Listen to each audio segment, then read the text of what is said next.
सलाखों में गुजारा। मैं उनको खराज अकीदत पेश करता हूँ कि आज मौलाना अबुल कलाम आज़ाद का यौम पैदाइश है। मैं अल्लाह से दुआ करता हूँ कि अल्लाह सुब्हानहू व तआला मौलाना अबुल कलाम आज़ाद को जन्नत में आला मुकाम अता करे और अल्लाह सुब्हानहू व तआला इस मुल्क में उनका एक नेक नेमुल बदल लाखों की तादाद में अल्लाह पैदा करे। आप जानते हैं कि मौलाना अबुल कलाम आज़ाद की पैदाइश मक्का में हुई और उनके वालिद एक मशहूर आलिम दीन थे, मौलाना खैरुद्दीन साहब। मौलाना अबुल कलाम आज़ाद ने उस वक्त के कलकत्ता में अखबारात को निकाला अल हिलाल अल बलाग के नाम से। मौलाना अबुल कलाम आज़ाद ऑल इंडिया खिलाफत कमेटी के सदर भी मुंतखब हुए। मौलाना अबुल कलाम आज़ाद 2 मरतबा कांग्रेस पार्टी के सदर भी थे और कांग्रेस पार्टी से बरतानिया की कैबिनेट मिशन के सामने पेश भी हुए। और मौलाना अबुल कलाम आज़ाद ने अपनी जिंदगी में गुबार खातिर को लिखा, तर्जुमानुल कुरान को लिखा और फिर हमारे मुल्क में आज़ादी के बाद इस मुल्क के सबसे पहले एजुकेशन मिनिस्टर भी बने। आज अगर इस मुल्क में तालीम का अगर नेटवर्क है तो मौलाना अबुल कलाम आज़ाद की काविशों, उनकी मेहनत और आज अगर कोई काम पूरा हो रहा है तो उसका ब्लूप्रिंट और उसका ख्वाब मौलाना अबुल कलाम आज़ाद ने देखा और उसको पेश किया था। और मैं यहाँ पर यह भी कहूँगा कि मौलाना अबुल कलाम आज़ाद के ताल्लुक से कांग्रेस पार्टी बड़ी खुश हो रही होगी कि असदुद्दीन ओवैसी मौलाना अबुल कलाम आज़ाद की बात कर रहा है। मैं कांग्रेस पार्टी के गुलामों से कहना चाह रहा हूँ कि मौलाना अबुल कलाम आज़ाद ने अपनी किताब जो उन्होंने वसीयत की थी कि मेरे इंतकाल के बाद इस किताब को शाया करना, जिसमें मौलाना अबुल कलाम आज़ाद ने लिखा, उस किताब का नाम है कि इंडिया विंस फ्रीडम। उसमें मौलाना अबुल कलाम आज़ाद ने लिखा, वो किताब आज भी मौजूद है, कि कैसे कांग्रेस पार्टी ने नरीमन नामी एक फारसी को बंबई प्रोविंस का चीफ मिनिस्टर बनने से रोक दिया इसलिए कि वो फारसी थे।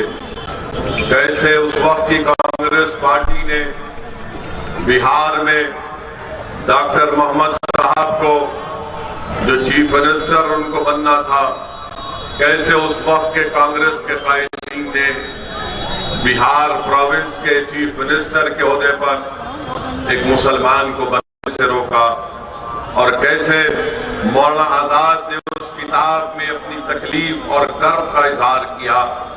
मेरे अजीज दोस्तों और बुजुर्गों, मैं ये भी शुरुआत में बताना जरूरी समझता हूं कि आज उत्तर प्रदेश का चुनाव है तो बाज नादान, बाज नाखलफ और सियासी तौर पर जिनमें अभी मैच्योरिटी पैदा नहीं हुई है, जिनको भारत की तारीख का कोई इल्म नहीं है, कोई अंगूठा छाप अगर उनको लिखकर दे देता है तो वो बेचारे जबान से तोते की तरह उसको रट कर कह देती है, जिसमें जिक्र आ जाता है वो जिसने पाकिस्तान को बनाया और भारत के 2 टुकड़े किए।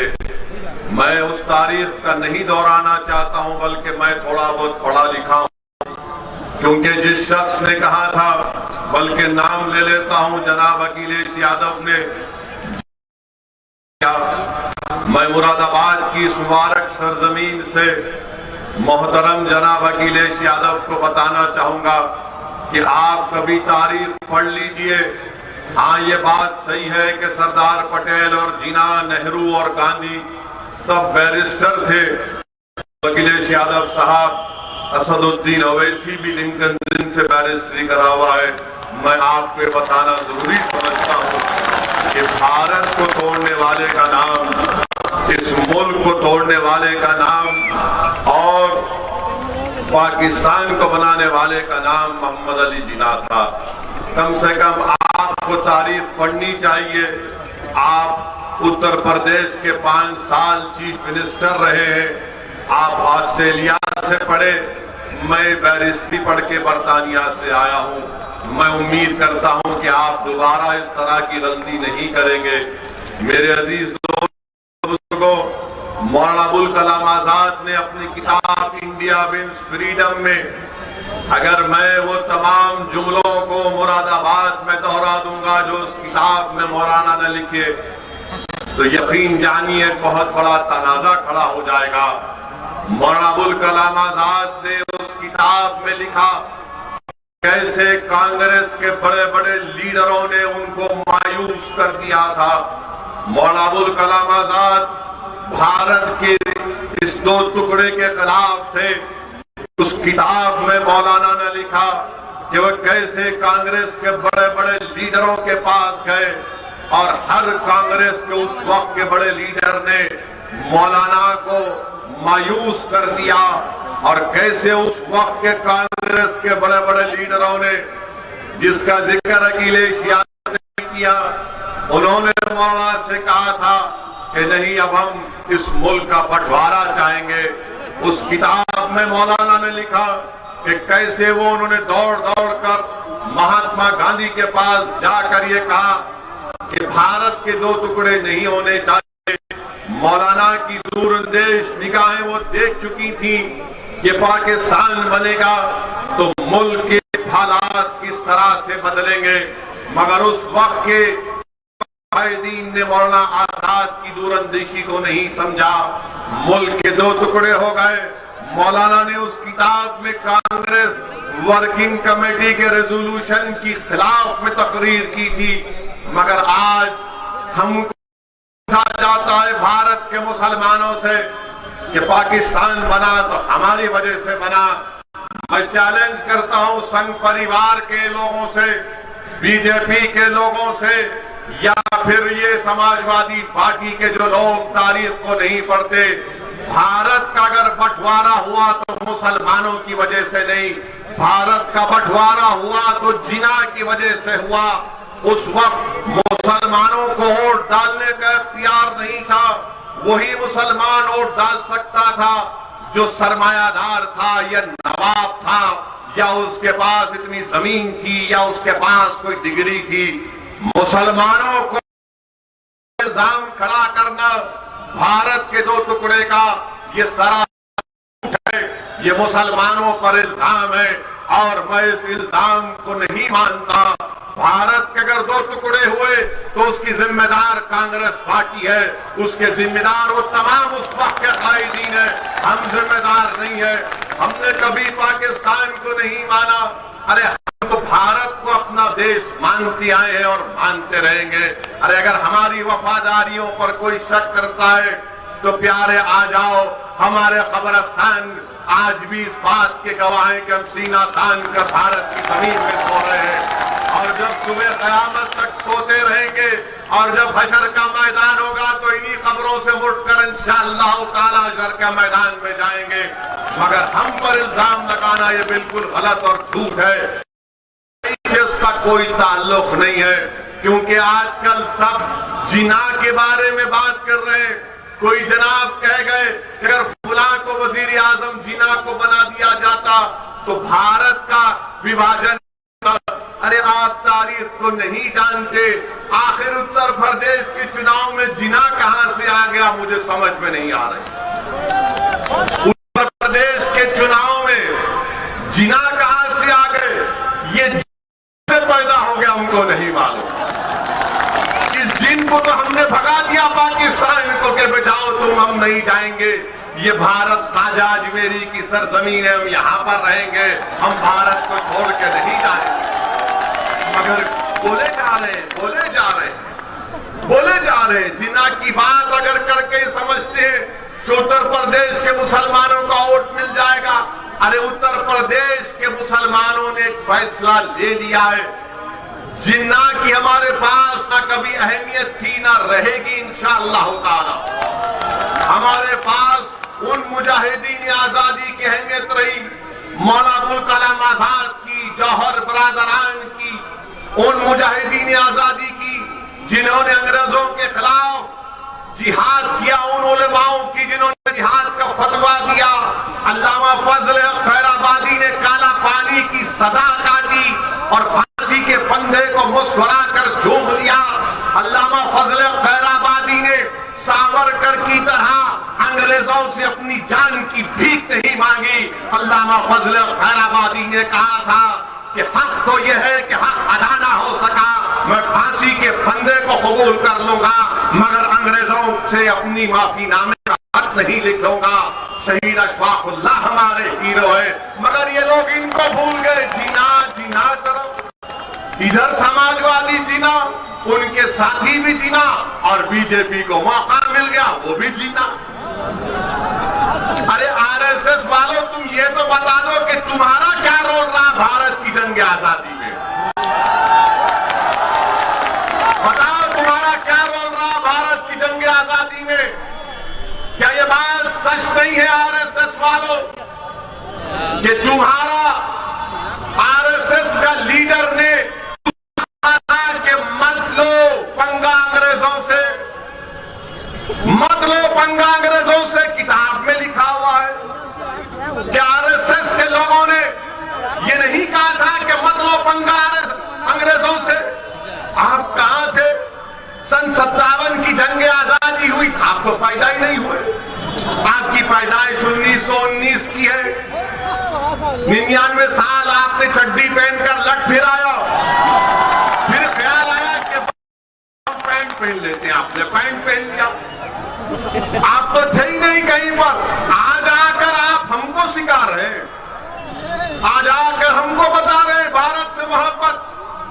अरे भारत से मोहब्बत हमको इतनी है कि चप्पे चप्पे पर हमारा खून बहाया गया, हम अपने खून को बहाकर इस मुल्क को आजाद करवाया। क्या ये बात सच नहीं है? ये आरएसएस वाले शुरू कर दिए हम पे उंगलियां उठाना कि मुसलमान। अरे ये बता दो, क्या ये बात सच नहीं है कि जब मुल्क आजाद हुआ तो क्या तुम्हारे गोलवालकर ने लिखा नहीं कि हम इस तिरंगे को नहीं मानते, 3 रंग अशुभ कहा था उन्होंने? कहा था उन्होंने, ये रिकॉर्ड है। गोलवालकर ने कहा ये 3 तिरंगे के रंग अशुभ है, हम इसको नहीं मानते, भारत के आईन को नहीं मानते, मनुस्मृति को मानते हैं, रिकॉर्ड है ये।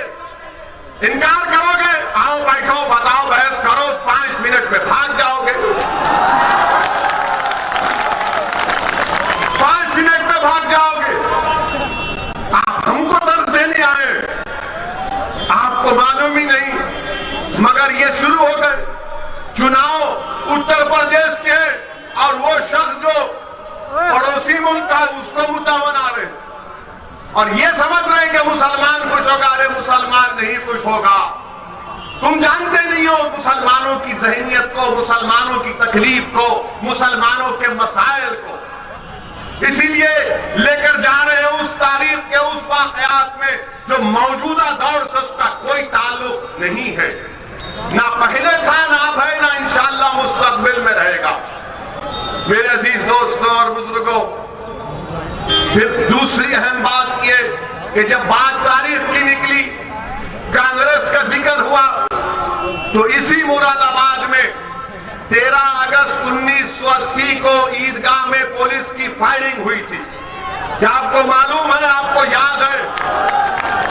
क्या नौजवानों आपको याद है? जो मुरादाबाद के गयूर नौजवानों, क्या तुमको याद है कि 13 अगस्त 1980 ईद का दिन ईदगाह में पुलिस की फायरिंग हुई थी मुरादाबाद में?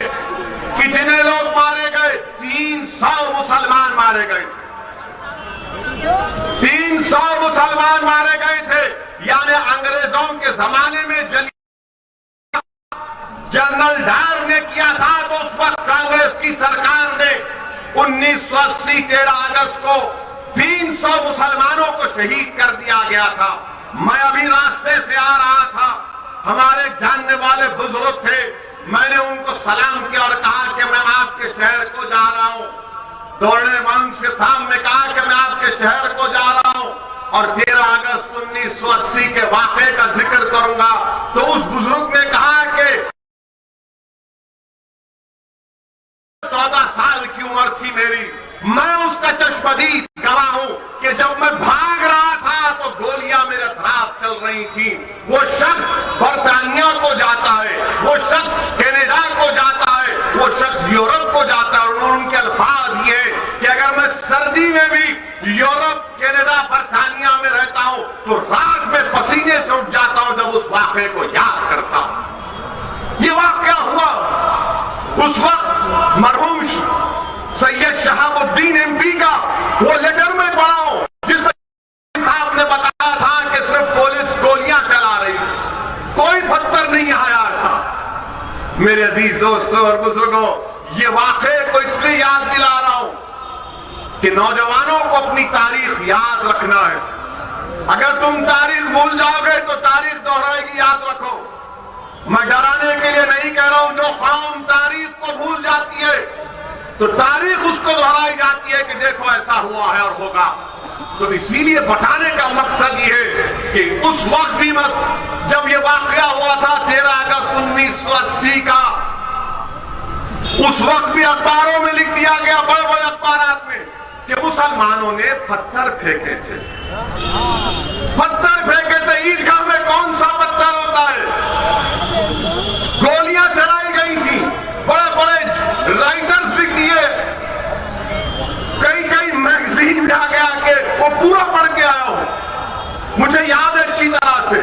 सबने कह दिया कि मुसलमान ने पत्थर फेंके। 1980 और आज हम 2021 में कोई हालात नहीं बदले, कोई हालात नहीं बदले। जब पुलिस मारना चाहती है मुसलमानों को हुकूमत के आर्डर पर तो कहती है मुसलमानों ने पहले हमला किया था, पत्थर फेंके थे, पत्थर बरसाए तो हमने लाठीचार्ज किया, नहीं सुने उसके बाद हमने ठोक दिया। मेरे अजीज दोस्तों और बुजुर्गों, ये हालात है। और ये इसलिए कह रहा हूं कि आज उत्तर प्रदेश में 2 दिन पहले कल का एक वाकया, आज का वाकया, इसको सामने रखो आप। गोरखपुर में बाबा की कॉन्स्टिट्यूंसी है। गोरखपुर में किसी मुसलमान ने अपने घर के ऊपर एक हरा झंडा लहराया, तो पूरा गुंडों का टोला उस घर पर पहुंच गया, घर में घुसकर तोड़फोड़ की और कहा कि तूने पाकिस्तान का झंडा लहराया। उल्टा घर में घुसकर तोड़फोड़ की, मुसलमान पर केस बुक कर दिया बाबा की पुलिस ने। वो पाकिस्तान का झंडा नहीं है, मगर नफरत इतनी फैला दी गई है मुसलमानों के ताल्लुक से कि जहां कहीं इनको हरा दिखता ये लाल हो जाते, हरा दिखता ये लाल हो जाते। यानी अगर आप स्पेन में जाएंगे तो एक होता है कि वहां पे एक दिखाते एक बैल को लाल दिखाते और दौड़ता है मारने के, इनका हाल इसी तरह का हो। पाकिस्तान का झंडा नहीं है। तुम लोग अंधे हो, तुम लोग जाहिल हो, तुम लोग पढ़े लिखे नहीं हो। तुम्हारी काबिलियत सिर्फ यही है कि तुम्हारे दिलों में मुसलमानों से नफरत कूट कूट के डाल दी गई और तुमको मौका इसलिए मिल रहा है कि जब मुसलमान के घर को तोड़ा जाता है तो ना अखिलेश बोलेंगे, ना कांग्रेस बोलेगी, ना बीएसपी बोलेंगी, सब खामोश बैठे रहेंगे। और अगर कोई एहतजाज बुलंद करता है, कोई सच्चाई का बयान करता है तो उससे कहा जाता है ये मुसलमानों के वोट काटने आया, ये बी टीम है, ये फला है। बोलो ना तुम भी। मैं कह रहा हूं कि जो गोरखपुर में हुआ वो पाकिस्तान का झंडा नहीं था, वो एक मजहबी झंडा हम लगाते। मिलाद का जुलूस निकलता, हरा झंडा रहता है, तो क्या पाकिस्तान का झंडा है? पाकिस्तान का झंडा भी नहीं जानते, मगर नफरत फैला दी गई। और दूसरा वाकया अल्ताफ का, काशगंज का वाकया आपके सामने। एक नौजवान बच्चा है, हजरत पुलिस उसको पकड़कर थाना लेकर गई और ये बहाने लेकर गई कि उसके खिलाफ, अल्ताफ के खिलाफ एक कंप्लेंट दी गई कि वो किसी लड़की को लेकर भागा था। पुलिस लेकर जाती है और कि मैंने जाकर अपने बेटे को पुलिस के हवाले किया, मैंने खुद एक बाप कह रहा है कि मैंने अपने बेटे को ले जाकर पुलिस के हवाले किया कि कर लो आप तहकीकात, उस बाप ने अपनी जिंदगी की बहुत बड़ी गलती की जो इन जालिम पुलिस वालों पर भरोसा कर दिया। बाप लेकर गया पुलिस स्टेशन तो बाद में मालूम हुआ बाप को कि तुम्हारा बेटा अस्पताल में, दौड़ो भागो। बाप दौड़ता हुआ गया अपने खानदान के साथ तो मालूम हुआ बेटा मर गया। कैसे मरा? तो बोले उसने खुदकशी कर ली पुलिस स्टेशन में। कहां पर की? तो बैतुल खला में। मैं तो गलत कहा, 2.5 फीट की नल की टूटी को उसके गले में जो हुड था उसका धागा निकालकर उस बच्चे ने अपने गले से लगाकर उसको टूटी को बनकर खुदकशी ले ली। वाह कासगंज की पुलिस, तुमको तो बहुत बड़ा इनाम मिलना चाहिए कि 2.5 फीट की टूटी पर पानी की कोई गले का वो धागा निकालकर अपने गले से बांधकर टूटी को लगाता है, तब भी तो उसके पैर जमीन को ही लग रहे, उसके पैर जमीन को लग रहे। कैसे मरता है बच्चा? मालूम हुआ, मैं कह रहा हूं कासगंज की पुलिस ने अल्ताफ को मारा पुलिस स्टेशन में, वो कत्ल किया, वो कातिल है तुम लोग। तुम दुश्मन हो बच्चों के, तुम दुश्मन हो। तुम्हारे पास केस आया, अरे तुम तहकीकात नहीं, तुम करना जानते हो। बच्चे को ले जाकर मार दिए और तरफ तमाशा देखिए कि उस बच्चे के बाद आप सोचिए कि आप भी अपने पेट में औलाद है, मुझे भी औलाद।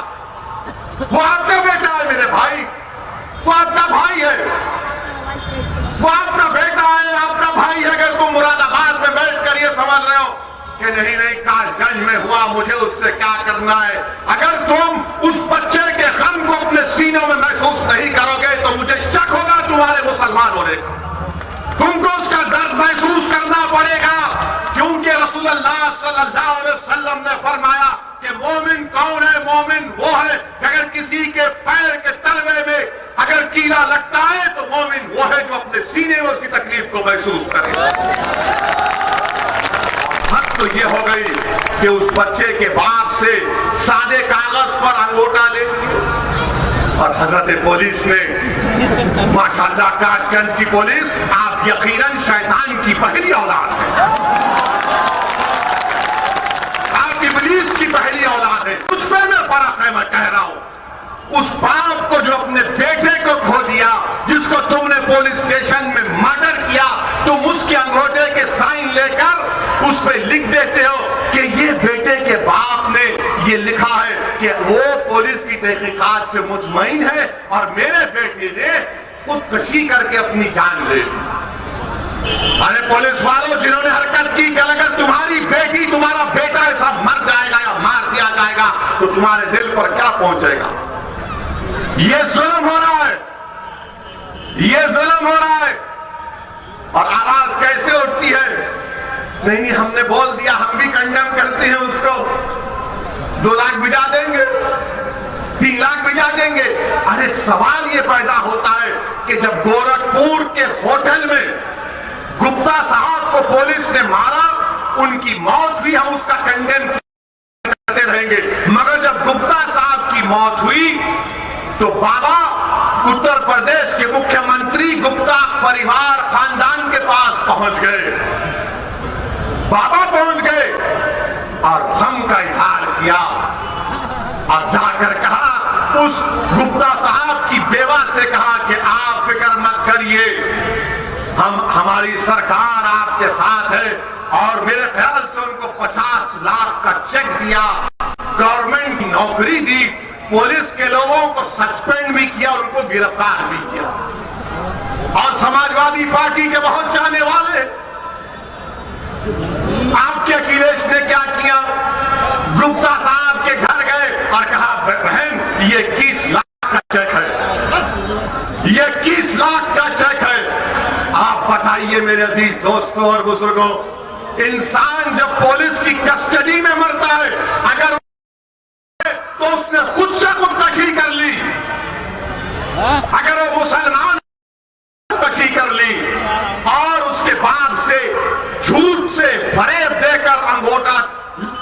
उसका लगाकर लिख दिया जाता है, और अगर वो मुसलमान नहीं है, अरे मैं जिंदाबाद के नारे अपने नहीं लगाने वाला। सुनो मेरी बात, नहीं आप सुनो मेरी बात, मैं अपने जिंदाबाद के नारे आपसे मंगवाने के लिए नहीं आया हूं, क्योंकि आप जिंदा है, मैं जिंदा हूं, रसूल अल्लाह की उम्मत है, जिंदा रहने वाले। और याद रखो इस बात को, याद रखो इस बात को कि जब तक हम जिंदा हैं दुनिया आबाद है, जब हम नहीं तो दुनिया भी नहीं। याद रखो, ये मेरा फेथ है। मगर ये हाल देखिए आप कि एक मुसलमान मरता है तो कोई आवाज नहीं उठती है। क्या मेरे खून की अहमियत नहीं है? क्या मेरे नौजवान की जिंदगी की कीमत नहीं है? क्या मैं कोई गंदी नाली का कीड़ा हूं कि बैतुल-खला में ले जाकर मेरे बच्चे को, बेटे को मार दिया जाता है, कुड्डी के बाजू मेरे बेटे की लाश को फेंक दिया जाता है? मेरे अजीज दोस्तों और बुजुर्गों, ये इसलिए हुआ क्योंकि आपके पास प्रदेश में कोई सियासी ताकत नहीं है। आपके पास मुट्ठी भर 3-4 मुसलमानों के आपके वोटों से जीते हुए एमपी एमएलए होंगे। आपके पास क़यादत नहीं है, आपकी लीडरशिप नहीं है। आप मुत्तहिद अगर हो जाएंगे तो उत्तर प्रदेश में 19% मुसलमानों की क़यादत बनेगी। अगर अल्लाह उस अल्ताफ की रूह को अगर अल्लाह हुक्म देगा कि बोलो उत्तर प्रदेश के मुसलमानों से क्या कहना है, तो अल्ताफ की रूह पुकार कि गुप्ता मरा तो हुकूमत हिल गई, मैं मर गया तो हुकूमत नाम तक नहीं लेती। मेरे अजीज दोस्तों और बुजुर्गों, याद रखो, नाइंसाफी का इलाज सिर्फ रोने से नाइंसाफी का खात्मा नहीं होता। जुल्म का खात्मा सिर्फ जज्बाती नारों से खत्म नहीं होता। हुकूक का हक को हासिल करना सिर्फ दुआओं से नहीं होगा, बल्कि दुआ करके उसको देखना कि मेरी दुआओं में कितना असर है, मैदान में उतरना पड़ता है। और आपके पास असदुद्दीन अवैसी ये कहने के लिए आया है कि आप अपनी क़यादत को बनाइए, लीडरशिप को बनाइए। इतनी बड़ी ताकत में आप रहते हैं। मेरे अजीज दोस्तों, बहुत जुल्म हो चुका है, बहुत लोग, बहुत से माँ बाप ने अपने ख्वाबों को चुकना चूर होते हुए देखा, बहुत सी माओं की कोख उजड़ गई, बहुत से बाप का उसके बुढ़ापे का सहारा छीन लिया गया। मेरे अजीज दोस्तों और बुजुर्गों, मैं तुमसे वोट की भीख मांगने नहीं आया हूं, मैं तुमसे सिर्फ ये भीख मांगने आया हूं कि अपनी एक सियासी लीडरशिप को बना लो, एक सियासी लीडरशिप को बना लो। तुम अगर मुझे पसंद नहीं करते कोई बात नहीं, मगर खुदा के लिए कुछ तो करो, उठो, करो मेरे भाई। याद रखो मेरी इस बात को, ये जो जुल्म का अंधेरा है, ये रात बड़ी लंबी रहने वाली है। याद रखो, तुम मेरे एक एक बात, एक एक लफ्ज को याद रखो। ये जुल्म की अंधेरी रात बड़ी लंबी रहने वाली है। यकीनन इस अंधेरे का खात्मा उस वक्त होगा जब तुम अपने मुकद्दर के फैसले करोगे। और कैसे करेंगे आप? जब आप अपनी क़यादत को, अपनी लीडरशिप को बनाएंगे।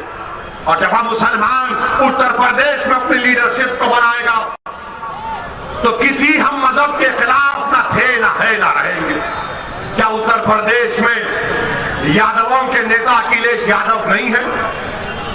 क्या उत्तर प्रदेश में अखिलेश यादवों के नेता नहीं है? कहिए, आप जवाब दीजिए, या नहीं है? क्या बहन जी की लीडर नहीं है? क्या योगी आदित्यनाथ ठाकुरों के नेता नहीं है? क्या ओम प्रकाश राजभरों को अपने करीब करने की कोशिश नहीं कर रहे? क्या अनुप्रिया पटेल कुर्मी और को अपने पास ला नहीं रही है? आप क्या कर रहे हैं? आप क्या कर रहे हैं? सोचिए आप। मैं अपने आप को लीडर बनाने के लिए नहीं आया हूं। मैं ये चाहता हूं कि मुरादाबाद से ऐसे लोग उठे जो खुद क़यादत करें, जो पूरे उत्तर प्रदेश में एक इत्तेहाद का पैगाम दें। मेरे अजीज दोस्तों और बुजुर्गों, ये पैगाम देने के लिए असदुद्दीन अवैसी आपके पास आया है। अगर मेरी कोई बात आपको पसंद नहीं आती तो मैं माजरत चाहता हूं। मेरी जबान कड़वी इसलिए है क्योंकि मैं सच्चाई बोलता हूं। मेरे जबान से निकलने वाले अल्फाज अगर आपको तकलीफ पहुंचाते हैं तो मेरा मकसद तकलीफ पहुंचाना नहीं है। मेरा मकसद यह है कि आप सोचिए, आप एक फिक्र लेकर जाइए, अपने आप से सवाल करो मेरे भाई, अपने आप से पूछो मेरे दोस्तों, मेरी सरदार मां और बहनों, आप भी सोचिए, फिक्र करिए। मैं बुजुर्गों से अपील कर रहा हूं कि आपको भी ये फैसला लेना पड़ेगा। जब उत्तर प्रदेश में हर समाज ने अपनी अपनी क़यादत को बना लिया, अपनी लीडरशिप को बना लिया, तो आप क्यों पीछे होते हैं? और कोई कहेगा कि क्या हमने मुरादाबाद से मोहतरम जनाब एसटी हसन को एमपी नहीं बनाया? कोई कहेगा कि क्या असदुद्दीन ओवैसी तुम्हारे हैदराबाद से आए हुए एक क्रिकेटर को हमने एमपी नहीं बनाया? मेरे भाई, आपने एमपी बनाया, आपने कायद नहीं बनाया। आपने किसी को एमपी बनाया, किसी को नेता नहीं बनाया। आपने एमपी बनाया मगर अपनी लीडरशिप को जमीन पर पैदा नहीं किया। आपने किसी को एमपी एमएलए जरूर बनाया मगर वो आपकी तकालीफ को, आपके जुल्म के खिलाफ आवाज नहीं उठा सकता। मैं एक मिसाल आपको देना चाहता हूं। मेरे पास एक तस्वीर जिसमें हमारे एमपी डॉक्टर साहब एसटी हसन साहब की तस्वीर मेरे पास है कि डॉक्टर एसटी हसन, जिनकी मैं बड़ी इज्जत करता हूं, वो समाजवादी में है मगर इंफरादी तौर पर बड़ी इज्जत करता हूं। जब मैं तस्वीर देखा तो मुझे बड़ी तकलीफ हुई। तस्वीर में क्या है कि डॉक्टर साहब खड़े हुए हैं, डॉक्टर साहब खड़े हुए हैं और एक कुर्सी पर समाजवादी पार्टी के राज्यसभा के एमपी प्रोफेसर राम गोपाल यादव साहब पैर पर पैर डालकर बैठ रहे हैं और डॉक्टर साहब खड़े होकर उनको कागज दे रहे हैं। मैं आपसे पूछना चाह रहा हूं कि इस तरह की बेइज्जती हम बर्दाश्त करेंगे? आप सोचो, मेरी नहीं, कोई कहेगा ये जज्बाती तकरीर कर रहा है। आप सोचो, जब मैं तस्वीर को देखा तो बड़ी तकलीफ हुई। वो कुर्सी पर बैठा है पैर पर पैर डालकर और मुरादाबाद का मुसलमानों का एमपी खड़े होकर उसको कागज दे रहा है, देख भी नहीं रहा है डॉक्टर साहब की तरफ। मेरे अजीज दोस्तों और बुजुर्गों, ये तुम कहेंगे लीडरशिप? अगर असदुद्दीन ओवैसी होता तो प्रोफेसर राम गोपाल का हाथ पकड़ के कहता, उठो प्रोफेसर, आंख में आंख डाल के बात करेगा। ये मिजाज पैदा करना पड़ेगा आपको, इस मिजाज में तब्दीली पैदा करना पड़ेगा। हम गुलामी नहीं करेंगे, भीख नहीं मांगेंगे, बराबरी का हिस्सा लेंगे इंशाअल्लाह ताला। और अफसोस तो इस बात का है कि तुम प्रोफेसर राम गोपाल हो, तुम प्रोफेसर हो, तुमको उठना गवारा क्यों नहीं हुआ? उठ जाते, हाथ मिला लेते, मगर नहीं, दिखाना यह था कि हम लीडर हैं, तुम गुलाम हो। हम लीडर हैं, तुम खड़े रहोगे, हम बैठोगे। नहीं मुरादाबाद के मुसलमानों, नहीं उत्तर प्रदेश के गयूर मुसलमानों, अब हम दरी नहीं बिछाएंगे, हम इनके लिए कुर्सी नहीं डालेंगे, हम इनके सामने हाथ झुका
मुरादाबाद के मेरे गयूर नौजवानों, अपनी फिक्रों में तब्दीली पैदा करो।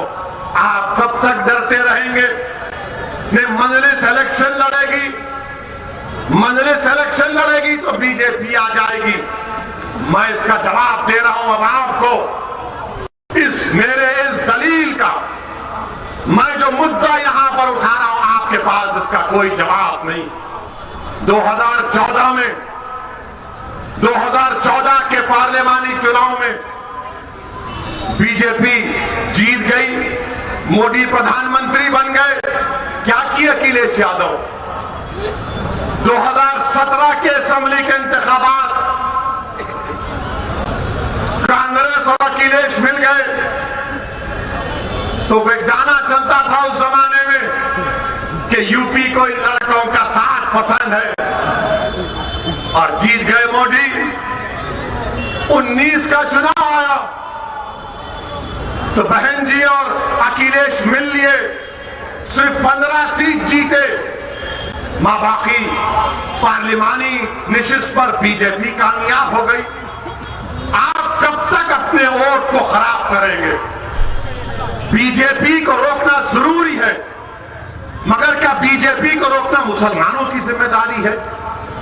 अच्छा, हैरत की बात यह है कि अगर मुसलमान ये सेकुलर पार्टी को वोट नहीं दिया तो बोलेंगे मियां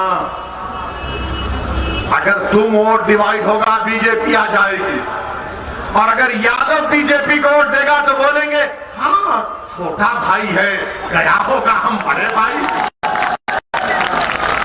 ये क्या है बताइए आप? ये क्या है बताइए आप?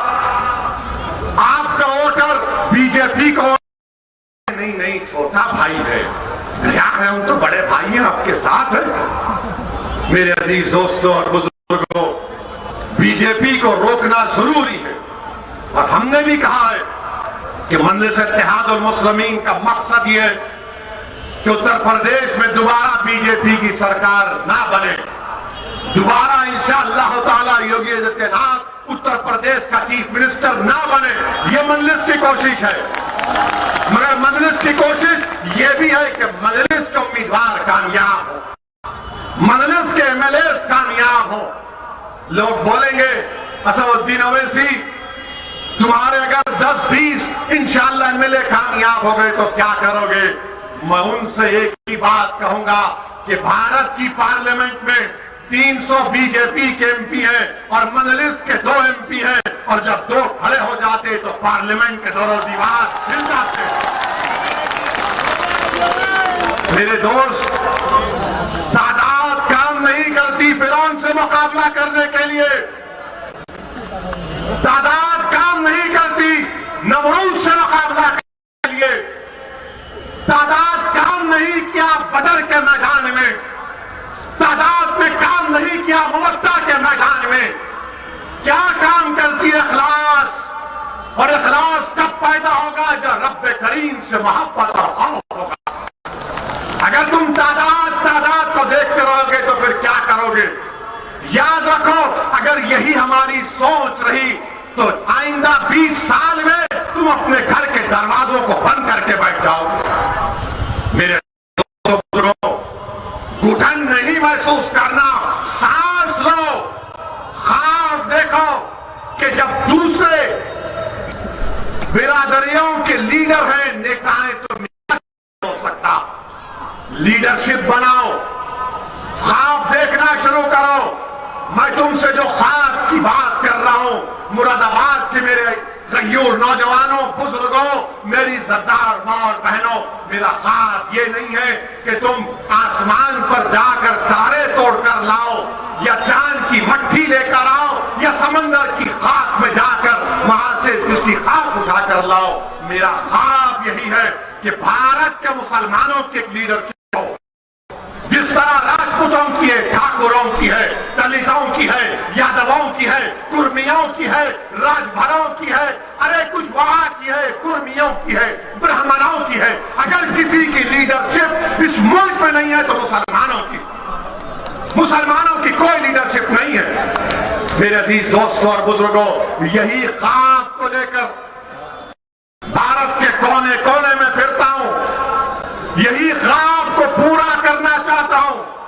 और उसी ख्वाब को पूरा करने के लिए मैं आपके पास आया।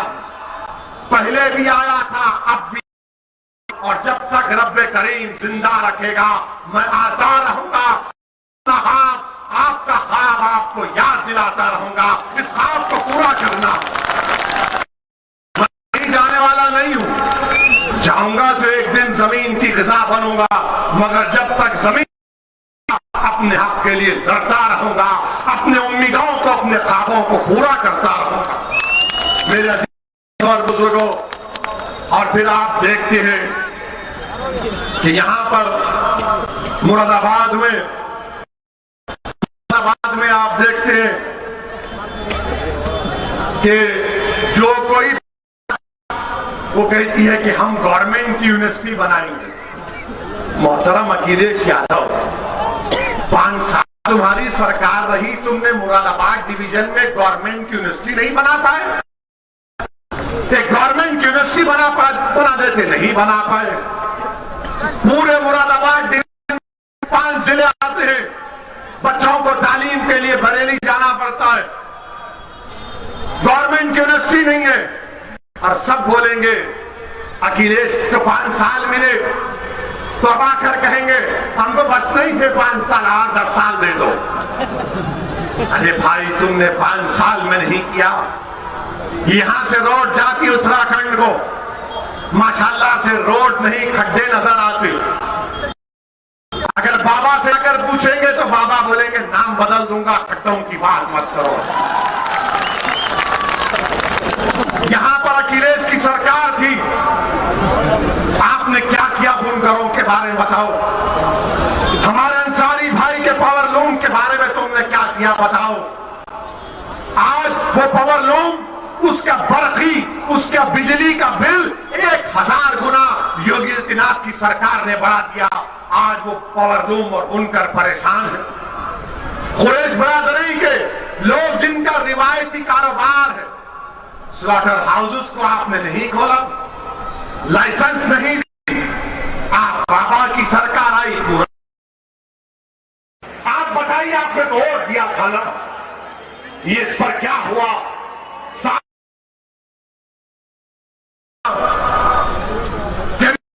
गंदा पानी आता है। मेरे अजीज दोस्तों और बुजुर्गों, मेरी आपसे गुजारिश है कि इन तमाम चीज पर आप गौर करिए, एक अच्छा फैसला लीजिए। जमहूरियत में अवाम जो फैसला लेती है करते हैं। लोग आपसे पूछेंगे कि ओवैसी ने हैदराबाद में क्या किया, उसके साथ एमएलए है, वो तो गवर्नमेंट नहीं बनाता।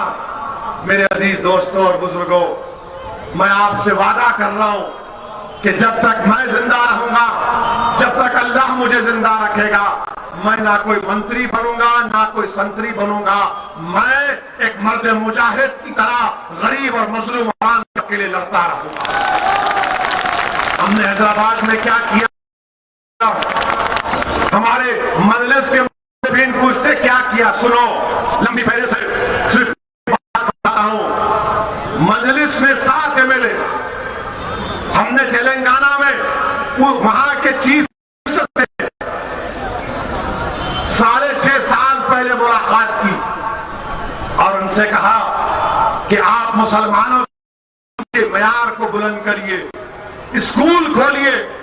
आपको खुशी होगी जानकर कि तेलंगाना में, हैदराबाद में 6ठी जमात से लेकर 12वीं जमात तक गवर्नमेंट स्कूल खोलती है, जिसमें बच्चों का पढ़ाई, कपड़े, खाना, उनका तमाम का इंतजाम है।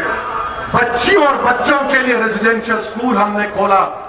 आपको जानकर खुशी होगी कि उस रेजिडेंशियल स्कूल में 60,000 मुसलमानों के बच्चे और बच्चियां फ्री में पढ़ती हैं। 60,000 पढ़ती हैं। हम कोई मिनिस्टर नहीं बने, खाली कितने 7 एमएलए हैं। हुकूमत जानती है कि 7 है, मगर इनके साथ पूरा मुसलमान है, इनकी बात को सुनना पड़ेगा। 7 एमएलए हमने स्कूल खुलवा दिए। अब उस स्कूल में एडमिशन के लिए एंट्रेंस का एग्जाम होता, एंट्रेंस का एग्जाम होता, इतने मियारी तालीम उसमें दी जाती है। ये काम क्यों नहीं हो सकता? ये काम होना चाहिए उत्तर प्रदेश में। आपको मालूम, मुसलमान सबसे ज्यादा उत्तर प्रदेश में कम पढ़े लिखे हैं, खवातीन सबसे ज्यादा कम पढ़ी लिखी हैं। क्या आपको नहीं मालूम? मुरादाबाद के तमाम जिम्मेदारों को मालूम होना चाहिए कि सबसे कम ग्रेजुएट 2% उत्तर प्रदेश में मुसलमान है। हाईएस्ट ड्रॉप आउट रेट मुसलमान का है। बताइए क्या हो रहा? इस पर बात नहीं होगी, जिना पे बात होगी, इस पे बात नहीं होगी। ओवैसी वोट काटने के लिए आया है। अरे मैं काटने के लिए नहीं, मैं अपना हक लेने के लिए आया हूं और हक दिला कर रहूंगा इंशाअल्लाह ताला।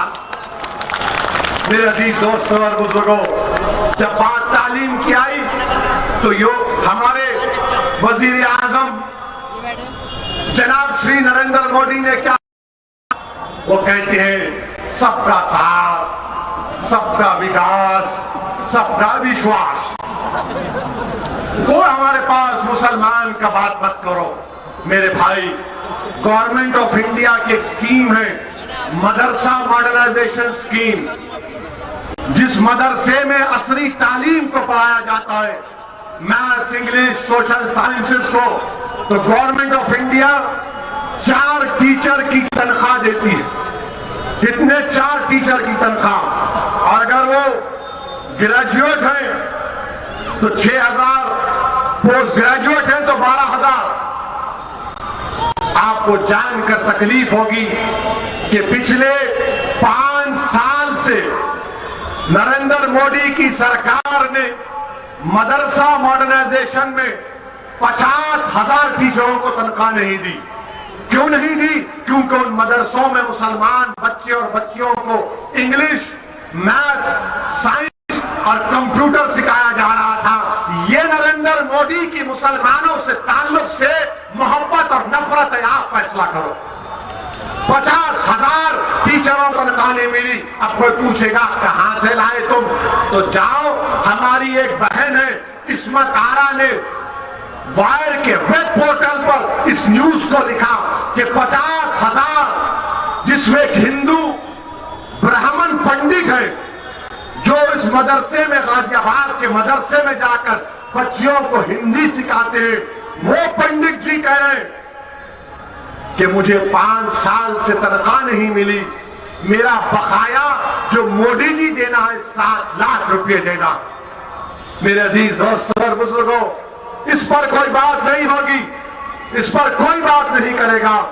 मेरी आपसे दबन गुजारिश है कि इन मसाइल पर गौर करिए। डरने और घबराने की जरूरत नहीं है।